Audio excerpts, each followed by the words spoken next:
Dexter Resurrection is back this week with episode 8, and with it being titled The Kill Room Where It Happens, this week we saw the kill room, but we didn't see it happen.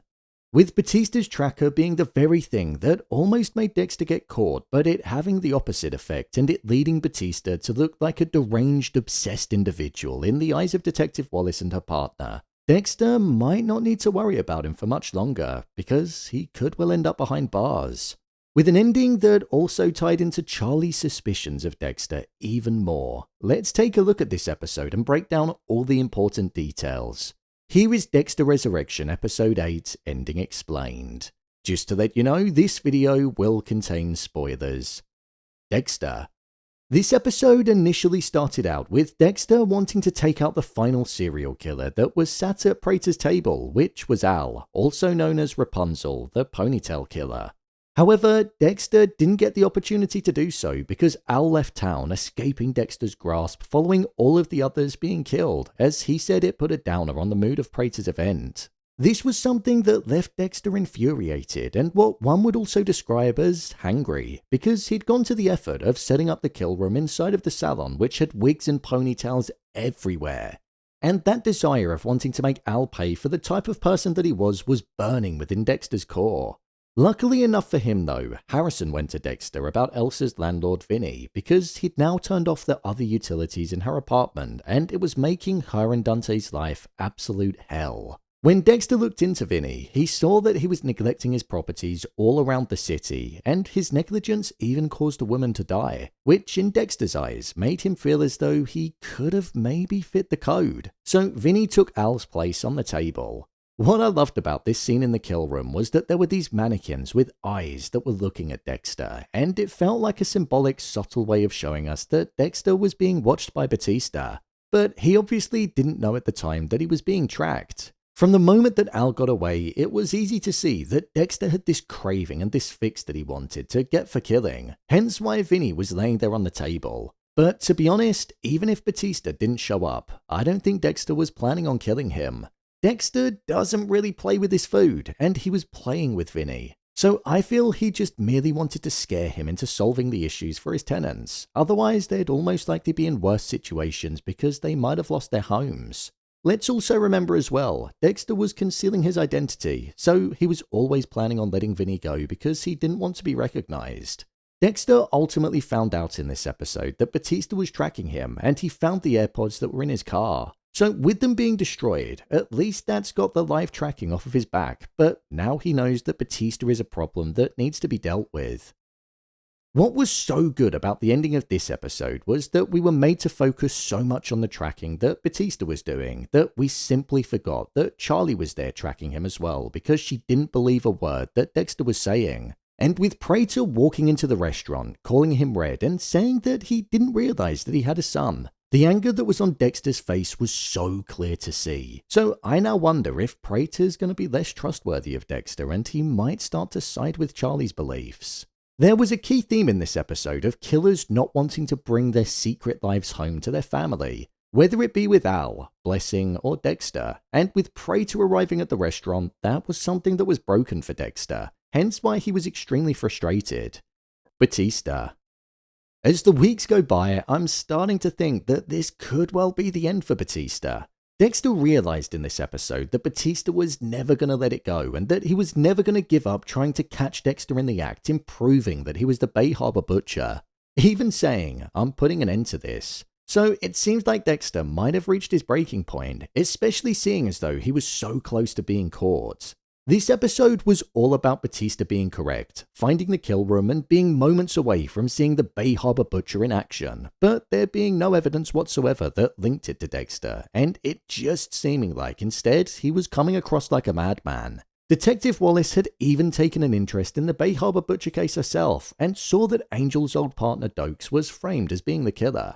So with Dexter planting the idea in Wallace's mind that he was obsessed with proving his innocence, when Batista called Wallace to go down to the salon to see this room with plastic all around with no body, no signs of a murder, no Dexter, no victim, and the tracker not even working on Dexter's car because it had been destroyed. This just made Batista look like somebody that had a vendetta against an old colleague and like he just wanted to get the name of his old friend cleared.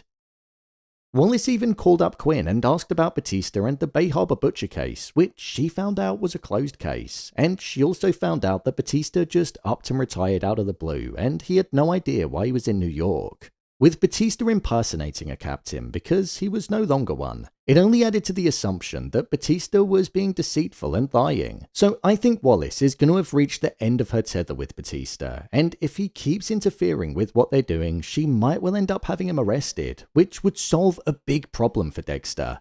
For now though, I think Batista is going to continue pursuing Dexter, and with Dexter saying, "I'm going to end this," we might see a creative approach from him. Especially now that Prater is getting closer to unveiling the truth. Dexter might well end up leading him to the man that could be Dexter's biggest threat, Leon, maybe on the night of his infamous gala for the Police Foundation. Harrison.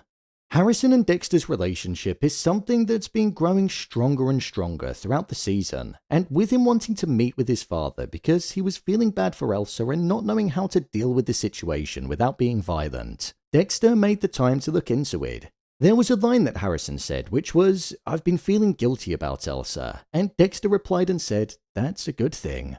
Dexter said this because if he were a true serial killer as described by Detective Wallace, he wouldn't be able to have sympathy and empathy. Two things that killers lack, which shows a true sign of being a psychopath. So in that moment, Dexter was proud because he felt like his son was going down the pathway that he truly wanted him to go down. Harrison ended up spending the night with Gigi inside of the hotel, and there was a scene where he woke up in the morning where he opened the curtains and looked over at a sleeping Gigi, and he smiled. In this moment, I interpreted it as Harrison feeling like he had a sense of normality and that his life was heading in a direction that he wanted it to go in.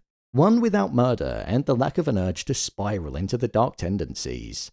However, with Prater arriving at dinner, it feels like Harrison is going to get dragged into the world that he wanted to steer clear of, and that his father also wanted him to steer clear of. So it's going to be interesting to see how this alters the character's fate moving forward, and if he'll end up killing again.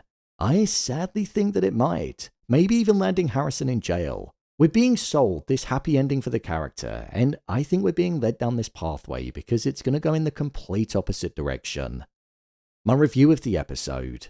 If I'm being honest, I thought this was a pretty tame episode of the show, but I can totally understand why.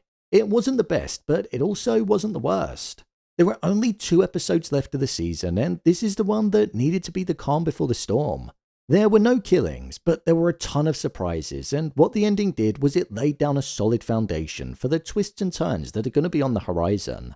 I'm surprised that Al got away if I'm being honest, but at the same time I'm kinda glad that he did because it opened up the possibility for a return in the future, and to be honest, I definitely think that he will return. Now, I've been a fan of Blessing throughout the entirety of this season, but in this episode I wasn't quite on his side with the fact that he was annoyed with Dexter. I don't really feel like he has the right to be. Dexter didn't know that Joy was unaware of Blessing's past, and with Blessing saying to Dexter that he let him down, I just didn't quite agree with it, to be honest. The dynamic between Prater and Charlie is definitely changing, and with that fist clench and Prater also saying, "I don't care about your feelings" to her, I'm starting to think that she's reaching a breaking point with him. Within this episode, Prater asked Vivian how her daughter was because he was the person that sent her to a specialist for the illness that she had. And I think this was done to indirectly tell us that it was Prater that was responsible for the care that Charlie's mother was getting, which is why she's under his thumb. When Charlie said that it was her job to keep Prater safe, but then it was followed with her clenching her fist, I do wonder if that was a subtle way of showing us that she could be the person that's actually going to end him. The smile that she had on her face as she watched on as Prater approached Dexter was one that showed that she was proud of herself and that she was going to be proved right. However, I imagine that smile is going to be wiped right off when Dexter manages to outsmart her. Honestly, I'm both happy and disappointed that there are only 2 episodes left. I'm happy because I imagine we're about to get the best episodes in the season, but I'm disappointed because it means that the season's coming to an end. So it's a double-edged sword. But what I am thankful for is that it's been a phenomenal season so far, and I feel like it's only going to get better. So, there you have it, Dexter Resurrection Episode 8, Ending Explained. If you want to see more episodes of Dexter Resurrection being broken down, then check the playlist below. I've also explained every killer, so be sure to check that out. What did you think of this week's episode? Share your thoughts in the comments. As always, thanks for tuning into the video, and I'll see you in the next one.